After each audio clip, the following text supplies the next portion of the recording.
Bonjour YouTube, on se retrouve aujourd'hui pour cette nouvelle vidéo où je vais vous présenter 5 choses que j'apprécie énormément sur macOS. Allez, ça se passe tout de suite, juste après ça. Allez, avant de vous parler du sujet qui nous intéresse aujourd'hui, je vous conseille de vous abonner juste là et d'activer la cloche des notifications parce que bientôt il va y avoir plein d'autres nouvelles vidéos d'astuces, de conseils, voilà tout ça. Et en plus, je vous ai annoncé ça la semaine dernière, je ne sais pas si vous l'avez vu, à 10 000 abonnés, j'offre un smartphone d'une valeur de 500 €. Et en plus de ça, c'est que tous les paliers de 1000 abonnés, je vais vous offrir un cadeau. Alors ça sera peut-être des cartes Google Play, des cartes iTunes, des cartes Netflix, pourquoi pas. Voilà, c'est encore à définir, mais voilà. Donc n'hésitez pas à vous abonner juste là, activer la cloche des notifications et voilà. Bon, alors il y a quelques temps, je vous ai fait une vidéo pour vous parler de l'offre Apple Back to School. En gros, c'est une offre promotionnelle qui est faite par Apple à l'intention des étudiants qui achètent un MacBook ou un iPad Pro et pour qui ils offrent un casque Beats et en plus ils font une réduction, enfin bref, tout ça. Donc je vous en parle juste là. Et du coup, voilà, souvenez-vous de ce que je vous disais. On retrouve de nombreux MacBooks dans les amphis parce qu'ils ont de nombreux avantages par rapport aux ordinateurs Windows. Un système d'exploitation qui ne plante pas toutes les 30 secondes, des produits qui sont quand même bien finis. Donc voilà, est-ce que macOS est vraiment plus fluide que Windows ?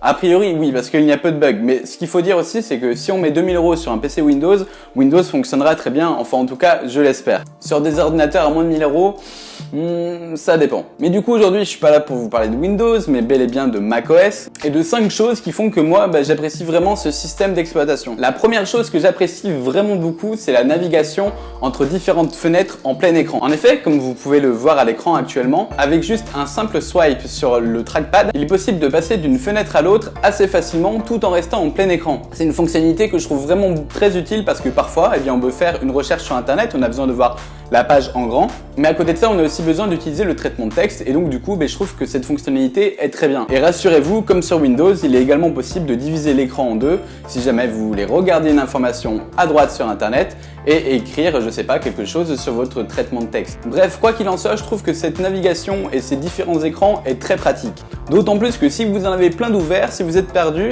il suffit de faire un swipe vers le haut, cette fois sur le trackpad, pour avoir toutes les fenêtres qui s'affichent. Une très bonne fonctionnalité qui, à ma connaissance, n'existe pas nativement sous Windows. La deuxième fonctionnalité que j'apprécie beaucoup sur les Macs, c'est le Finder et le Launchpad. Le Finder, c'est l'équivalent du gestionnaire de fichiers sur un smartphone, ou bien de l'ex-explorateur Windows sur Windows. Ça fait beaucoup de Windows là, je crois. Le Finder permet donc de retrouver vos fichiers, qu'ils soient rangés dans les documents, sur le bureau. Il permet également de retrouver les différentes applications installées, et lorsque vous voulez supprimer une application, c'est comme un fichier, c'est très simple. Vous cliquez sur l'application, vous la glissez à la corbeille, et voilà, l'application est supprimée. Mais là où c'est encore plus intéressant, c'est que vous avez une possibilité d'un double classement dans ce Finder. Admettons que vous êtes étudiant en biologie, et que toute l'année, vous voyez différentes choses, et qu'à la fin, vous devez rendre, je ne sais pas moi, un exposé sur toutes les choses que vous avez vues dans l'année par rapport à un sujet précis. Je sais pas, par exemple, la photosynthèse. Et admettons que vous avez vu la photosynthèse dans plusieurs unités d'enseignement. Si à chaque fois que vous avez vu la photosynthèse, vous avez mis le petit tag rouge ou jaune ou vert, enfin un tag de couleur, vous pourrez retrouver tous les fichiers enregistrés avec ce tag de couleur et ce, peu importe le dossier dans lequel il est rangé. Donc en fait, lorsque l'on enregistre ces fichiers avec un tag spécifique, c'est ultra rapide. Ça vous permet quand même de classer, si vous classez par exemple par UE, par année, par je ne sais quoi, mais tout en gardant quelque chose de commun. Et ça, c'est plutôt cool. Ça permet vraiment un double référencement. Je vous ai également parlé du Launchpad, c'est l'équivalent du menu démarrer sous Windows. Je trouve que le Launchpad est plutôt pratique.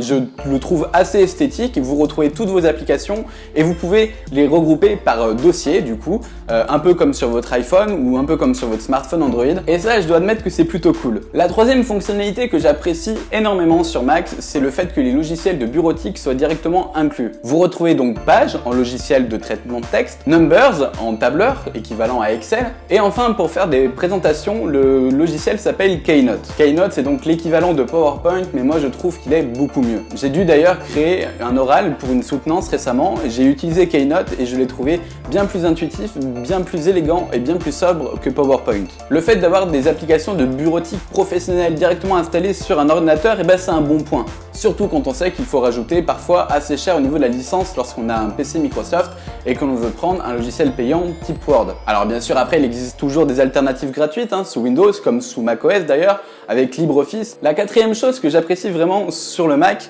et c'est un petit peu plus pour les artistes pour le coup, c'est le fait que vous ayez iMovie et GarageBand. iMovie, c'est un logiciel de montage qui est directement présent sur votre Mac. Moi, je ne l'utilise pas à titre personnel parce que je préfère utiliser Adobe Premiere Pro, mais quand même, vous pourrez faire quand même quelques trucs assez sympas, des films assez rapides et voilà, sans surplus à l'achat, et ça, c'est vraiment quelque chose de vraiment top. GarageBand, lui, est une application qui vous permet de créer vos morceaux musicaux. Vous pouvez également prendre des cours de musique si vous le souhaitez, enfin quelques cours pour apprendre quelques accords de guitare par exemple. Encore une fois, c'est inclus, Apple n'est pas obligé de le faire et c'est toujours bon à prendre. Surtout quand on veut un peu essayer de jouer de la musique, un peu composer comme ça et qu'on n'est pas très fort, bah, au final, c'est un bon moyen. Enfin, la dernière chose que j'apprécie vraiment sur le Mac, c'est Siri. Siri est donc disponible sur votre Mac en disant simplement « Dis Siri ». Et là, évidemment, il y a Siri qui se lance juste derrière sur mon Mac. Donc par exemple, Siri, vous pouvez lui demander de vous raconter une blague quand vous n'avez pas trop le moral. Dis Siri, raconte-moi une blague. Un clavier AZERTY en vaut deux. Bon, c'est pas toujours concluant. Dis Siri, raconte-moi une blague. Le chat de Schrödinger entre dans un bar et reste dehors. Bon, pour l'humour, des fois, faut essayer d'aller chercher un peu loin. Non, mais plus sérieusement, là où c'est pratique, c'est si par exemple vous voulez ajouter une tâche à votre agenda et que vous n'êtes pas à côté de votre ordinateur, je ne sais pas, que vous êtes en train de cuisiner par exemple, ou bien que vous voulez envoyer un message. Tout ça, bah, moi je trouve que c'est vraiment très pratique. Dis Siri, envoie un message à Damien. Que souhaitez-vous dire? Bonjour, comment vas-tu? Voici votre message. Dois-je l'envoyer? Siri est plutôt bien intégré par rapport à Cortana sous Windows. Et voilà, Siri est donc vraiment un assistant très complet et c'est vraiment très agréable de l'avoir sur le Mac. Voilà, c'était 5 petites choses sur macOS que je voulais vous présenter aujourd'hui. J'espère que ça vous aura plu. Si c'est le cas, on n'oublie pas le pouce bleu comme ça qui fait toujours plaisir. Et vous, dites-moi en commentaire, qu'est-ce que vous appréciez le plus sur votre système d'exploitation? Que ça soit Mac, que ça soit Windows, que ça soit Android ou iOS ou même Linux. Dites-moi tout ça en commentaire. Si des gens se posent une question sur les Macs, n'hésitez pas à leur partager ma vidéo s'ils ne savent pas comment fonctionne macOS. Je vous remercie d'avoir regardé jusqu'au bout. Je vous dis à très bientôt pour de nouvelles vidéos. Ciao!